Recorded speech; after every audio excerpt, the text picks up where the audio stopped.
Naman sama sekali tidak menyadari ketika Dini membelai lembut wajahnya. Sepertinya Naman tidur begitu lelap. Dini terus memandang wajah Naman sambil memujinya dalam hati. Aku baru menyadari, ternyata mantan supir pribadiku ini sangat manis dan tampan. Dini kembali membelai wajah Naman, namun Naman masih belum menyadari hal itu. Dini tersenyum, lalu kembali membaca bukunya. Tanpa terasa waktu menunjukkan sudah tengah malam. Dini menguap, lalu menutup bukunya.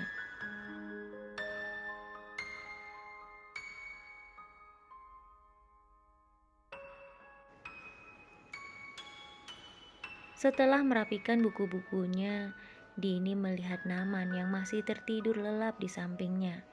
Dini tersenyum sambil memandang wajah Naman. Sepertinya Naman sangat kelelahan. Dia sampai tertidur di sini. Bagaimana caranya agar Naman pindah tidur di kasur? Apakah aku harus membangunkannya? Kalau aku membangunkannya, kasihan juga dia. Tapi aku tidak mungkin membiarkannya tidur di sini. Batin Dini bimbang.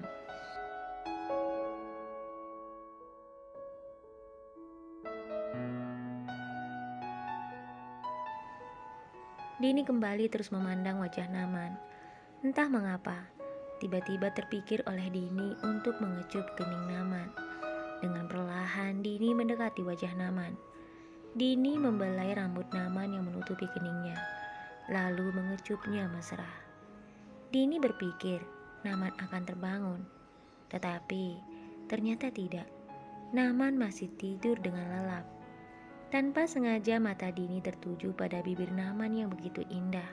Sebagai seorang wanita, Dini begitu takjub dan ingin menyentuh bibir itu, tetapi tidak dengan jarinya, melainkan dengan bibirnya.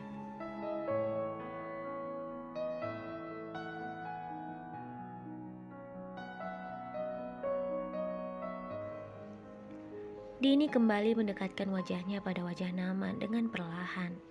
Dini mendekati bibir Naman dan menciumnya begitu mesra. Saat bibir Dini mendarat di bibir Naman, di luar dugaan, Naman terbangun dan sadar Dini sedang menciumnya. Dini dan Naman tampak kaget, lalu Dini dengan cepat melepaskan ciumannya. Dengan perasaan malu, Dini berlari ke tempat tidur dan menutupi wajahnya dengan bantal.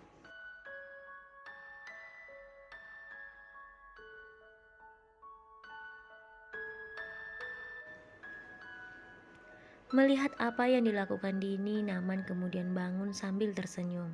Setelah itu, Naman menyusul Dini ke kasur. Naman terus memperhatikan Dini yang terus berusaha menyembunyikan wajahnya dari Naman.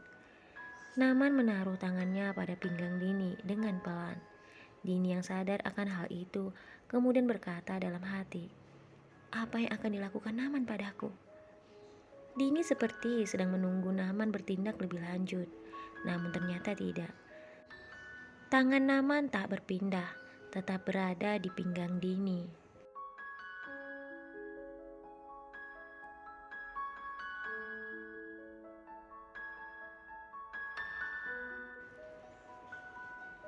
Lalu Dini memberanikan diri mengintip Naman di sela-sela bantal, dan ternyata Naman sudah tidur kembali. Dini menghela nafas panjang lalu tersenyum. Dini pun ikut memejamkan matanya sambil sesekali menatap Naman. Dini meraih tangan Naman yang saat itu berada di pinggangnya, lalu memeluknya. Keesokan harinya Naman bangun dan mendapati tangannya berada dalam pelukan Dini. Naman tersenyum dan mencoba melepaskan tangannya dari pelukan Dini.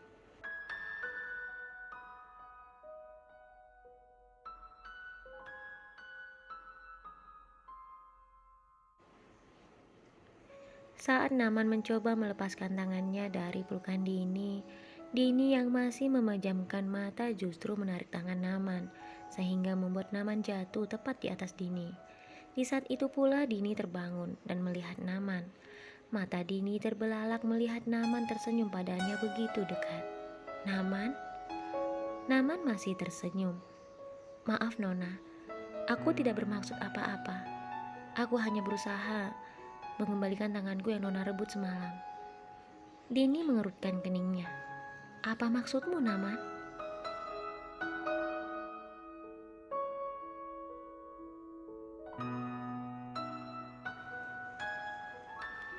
Naman kembali berkata, jika biasanya Nona tidur memeluk bantal, semalam Nona tidur memeluk tanganku. Dan saat aku mencoba melepaskan tanganku dari pelukan Nona, Nona justru menarikku, sehingga kini aku terjatuh dalam pelukan Nona. Mendengar perkataan Naman, wajah Dini kembali memerah karena malu.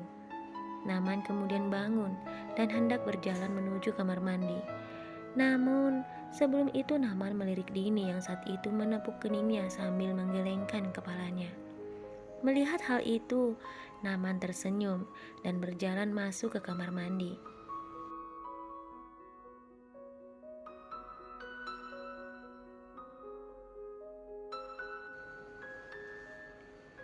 Setelah bersiap-siap dan sarapan seperti biasa, Naman selalu mengantar Dini ke kampus.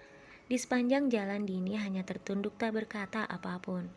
Naman sepertinya tahu apa yang membuat Dini diam di sepanjang jalan. Mungkin Dini merasa malu karena apa yang dilakukannya semalam diketahui oleh Naman.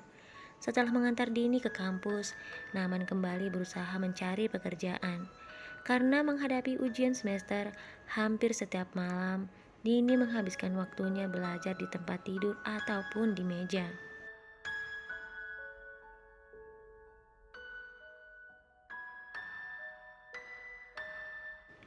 Meskipun Naman selalu mengingatkannya untuk beristirahat karena khawatir kesehatan Dini dan kandungannya, namun Dini selalu mengabaikan dengan alasan Dini harus belajar untuk mendapatkan nilai sempurna. Suatu malam ketika Naman pulang, Naman mendapati Dini duduk dan merebahkan kepalanya di atas buku. Naman berpikir Dini sedang membaca bukunya atau sedang beristirahat. Namun saat Naman mendekati dan melihatnya, ternyata Dini sedang tidur. Naman menggelengkan kepalanya, lalu merapikan buku-buku Dini di atas meja.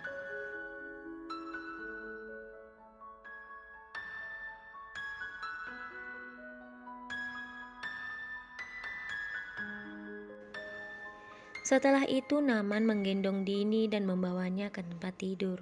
Setelah Naman membaringkan Dini di atas tempat tidur mereka, Naman memandang wajah Dini dan membelainya.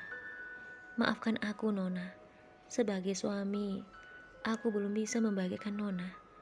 Bukannya aku tak mencintai Nona, tetapi aku malu. Karena aku sadar aku hanyalah supir Nona yang selama ini begitu kagum dan mencintai Nona dalam diam. Mendengar kabar kehamilan Nona, bukan kedua orang tua Nona saja yang hancur, tetapi hatiku juga hancur, Nona.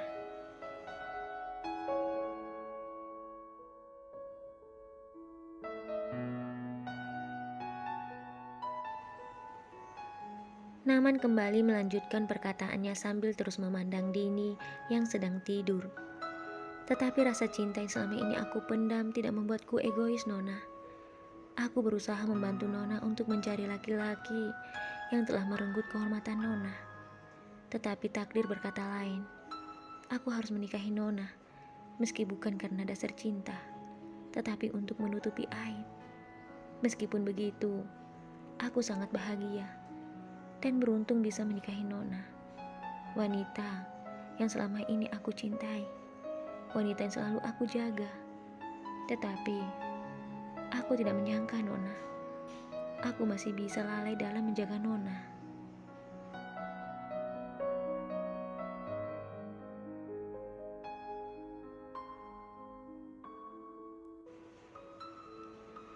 Saat itu Naman mengutarakan semua perasaan yang selama ini dia pendam terhadap Dini.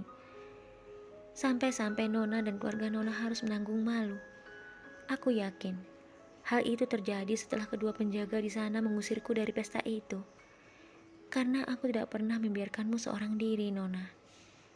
Naman kemudian teringat ketika Bagas menjemput Dini untuk menghadiri pesta ulang tahun teman Bagas.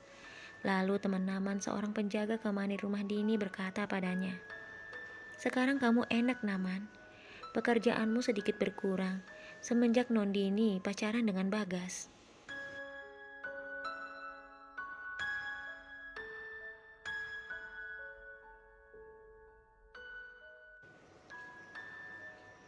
Mendengar perkataan temannya, Naman hanya tersenyum sambil melihat kepergian Dini menggunakan mobil Bagas. Setelah Dini dan Bagas sedikit jauh dari rumah, Naman kemudian berjalan menuju mobil. "Kamu mau kemana, Naman?" tanya penjaga keamanan itu kepada Naman. "Seperti biasa, meskipun tugasku untuk mengantar dan menjemput Nondini sedikit berkurang, tetapi aku tetap harus menjaga kemanapun dan dimanapun dia pergi." Petugas keamanan itu tersenyum. "Wah, kamu memang hebat, Naman. Kamu benar-benar orang yang sangat bertanggung jawab dengan tugasmu. Pergilah, dan hati-hati ya."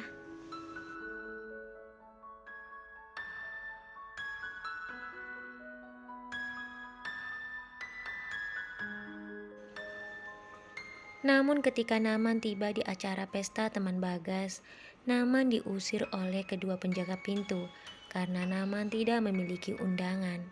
Naman kemudian masuk ke dalam mobilnya dan berjaga-jaga dari dalam mobilnya saja. Namun lagi-lagi kedua orang itu menghampirinya dan menyuruh Naman untuk pergi, karena Naman dicurigai akan melakukan sesuatu yang dapat merusak pesta tersebut. Akhirnya Naman pun pergi dan berhenti di suatu tempat yang tak jauh dari pesta itu. Namun kedua orang itu masih saja dapat melihatnya dan memberi peringatan kepada Naman. Akhirnya Naman benar-benar pergi meninggalkan tempat itu dan kembali pulang ke rumah.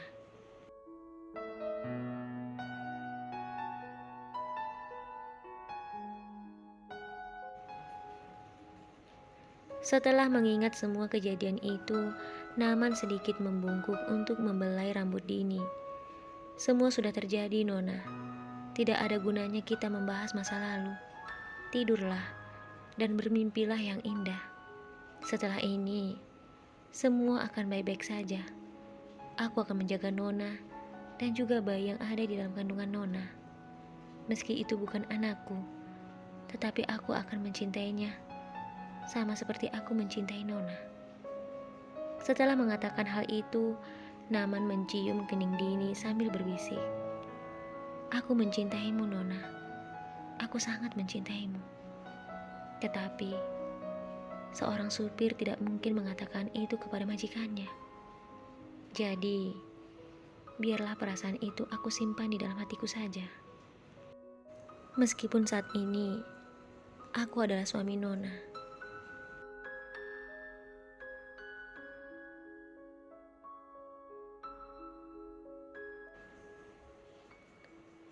Naman kemudian merapikan selimut Dini dan membaringkan tubuhnya di samping Dini. Seperti yang dia lakukan pada malam-malam sebelumnya, Naman selalu menaruh tangannya pada pinggang Dini jika Dini memiringkan tubuhnya. Tetapi jika Dini berbaring terlentang, Naman menaruh tangannya di atas perut Dini. Saat Naman memejamkan mata, tiba-tiba saja air mata Dini mengalir. Dini kemudian membuka matanya dan melihat Naman yang saat itu sedang tidur. Ternyata sejak tadi Dini tidak tidur. Dini mendengar semua apa yang dikatakan oleh Naman.